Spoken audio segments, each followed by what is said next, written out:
All right, today we are diving into a really powerful and honestly pretty challenging idea.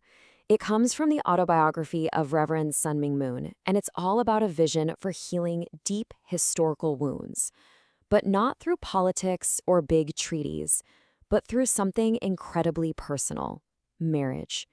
So let's get into how this vision was actually put into practice. So, it all boils down to this one really big question. Can something as intimate as marriage actually help mend the fractures between entire nations, especially nations with a really painful past?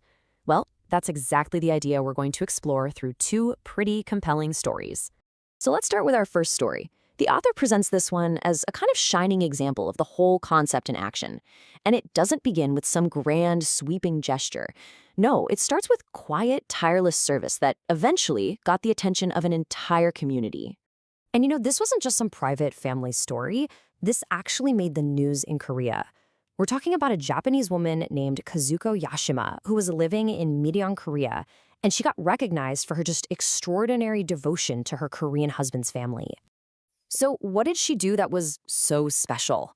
Well, what's really striking here is the sheer physicality of her actions. This wasn't just, emotional support. She was caring for her elderly father-in-law and her mother-in-law, who was paralyzed from the waist down. And get this, from the very first day she was married, she would literally carry her mother-in-law on her back to get treatment. Her commitment was so absolute that she almost never got a chance to go visit her own family back home in Japan. And you know what's amazing?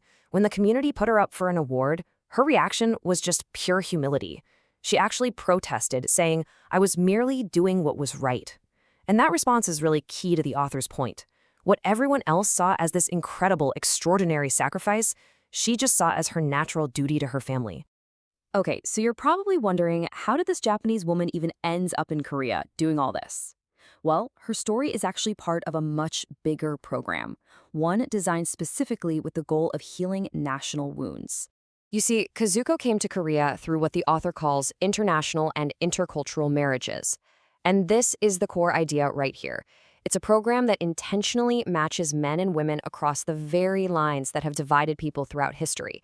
We're talking nationality, race, and religion. And this is where it gets really interesting, because the goals here are both super practical and incredibly profound. On one level, sure, it's about tackling social issues in rural Korea, helping men find wives, revitalizing these forgotten communities.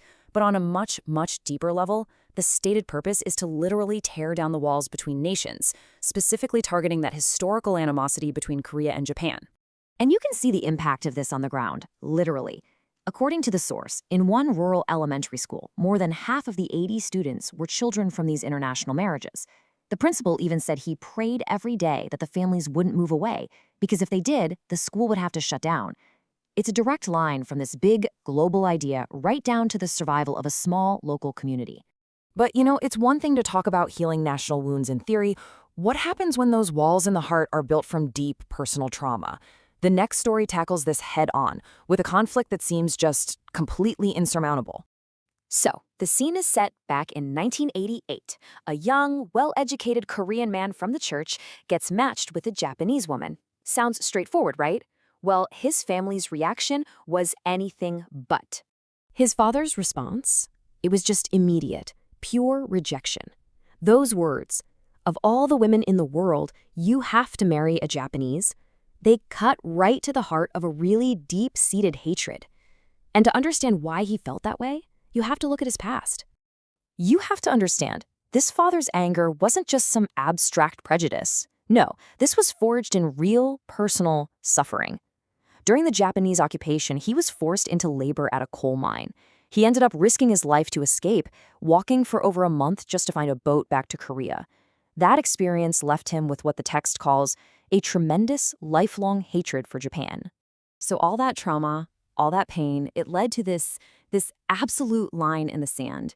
He threatened to disown his own son, flat out declaring that no one from that enemy country would ever be welcome in his home.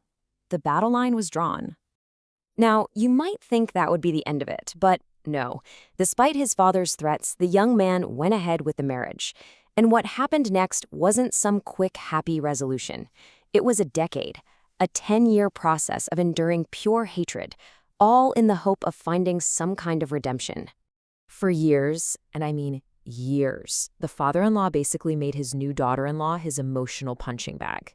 He would force her to sit there and listen over and over and over to the painful stories of his time in the coal mine, just venting all that stored-up bitterness right at her. But here's the thing. Her response every single time was the same. It never wavered. Each time he unleashed his anger, she would just absorb it. And she'd reply, "Father, I apologize to you on behalf of Japan. I am sorry." She cried with him, she asked for his forgiveness, and she took responsibility for the sins of her nation's past.